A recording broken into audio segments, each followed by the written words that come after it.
আমরা ৩ জন মিলে বিকালবেলা গেলাম মেলাতে। আমাদের এখানে কিন্তু দুবার মেলা হয়। একবার হয় সকালবেলা রথ টানা, আর একবার হয় ঠিক বিকালবেলা। এবারকারটা জানো বিকালে আর টানা হয়নি রথ। ৩টা ৩:৩০টায় বলল, আমরা ৩টায় গেলাম। ও মা, যেয়ে দেখি রথ টানা শেষ। মনটা যেন ভীষণ খারাপ লাগলো। কি আর করব, বরমশাইকে বললাম ঠিক আছে চলো। আমরা বেশ করে ঘোরাঘুরি করে মেলা। তাই বরমশাই মোবাইলটা ধরলো আর আমরা বেশ করে ঘোরাঘুরি করলাম। আর একটা রথ আসবে সে অপেক্ষা করছিলাম। অপেক্ষা করতে করতে যেন বড্ড ক্লান্ত লাগছিল। একবার এখানে ঘুরছি তো একবার ওখানে ঘুরছি। তারপর আমার ভাগ্যক্রমে রথের দড়িটা ধরা হলো। দেখলেই তো আমি রথ টানছি। পরে আমি কিন্তু এই রথটা টেনেছিলাম। বেশ তাতেই আমার মনটা যেন শান্ত হয়ে গেল। একটা কাজে বের হয়েছি, সেই কাজটা যদি সম্পূর্ণ না হয় তাহলে কেমন লাগে বলো? মনটা যেন দ্বিধা দ্বন্দ্বিতার মধ্যে ছিল।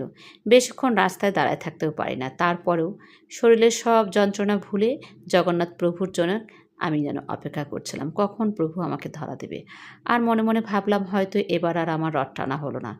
গতবার কিন্তু আমার প্রথম দিন রথ টানা হয়েছিল না, কারণ আমি পড়ে গিয়েছিলাম। আর মেলায় এসে হরেক রকমের ব্যান্ড জিনিসপত্র দেখলাম। বেশ ভালো লাগলো জানো।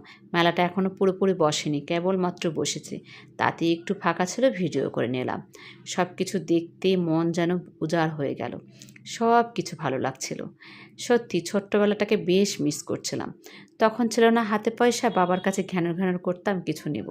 আর আমি মুখ ফুটে বলতেও পারতাম না। বাসায় এসে ঠাকুরকে আজকে এই দেখো, এই এক ফল দিয়ে ভোগ দিলাম। এই ফলটার কী নাম তোমরা জানো? আমি কিন্তু জানি। তারপর রান্না করেছিলাম। সব কিছু খাওয়া দাওয়া করে একটু রেস্ট নিলাম। সারাটা দিন গেল যেন একটা হ্যাপার মধ্যে। আমার ভিডিওগুলো কেমন লাগে অবশ্যই জানিও। কেমন?